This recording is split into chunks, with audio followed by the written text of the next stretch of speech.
கரைய தான் செய்யும். ஆனால் வந்து ரிசல்ட் வந்து ரொம்ப நல்லாயிருக்கும். இது கரையிறதுக்கு ரீசன் அதுதான். இதே வந்து கோல்டு ப்ராசஸ், இது வந்து மெல்ட் அண்ட் பொருள். கோல்டு ப்ராசஸில் சோப் செஞ்சோம் அப்படின்னா இந்த மாதிரி ஹார்டாக இருக்கும். இது வந்து ரொம்ப சாஃப்டாக இருக்கும். ரெண்டுமே நல்லா தான் இருக்கும்.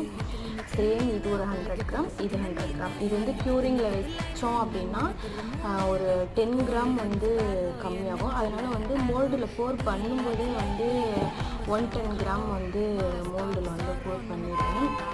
இது வந்து கரெக்டாக 105 கிராம் அந்த மாதிரி இது பண்ணுவேன். ஓகேங்களா? இது வந்து தெரியுதா, இது வந்து மெல்ட் அண்ட் பொருள். இது வந்து கோல்டு ப்ராசஸ். இது வந்து ரொம்ப நாளைக்கு வரும்.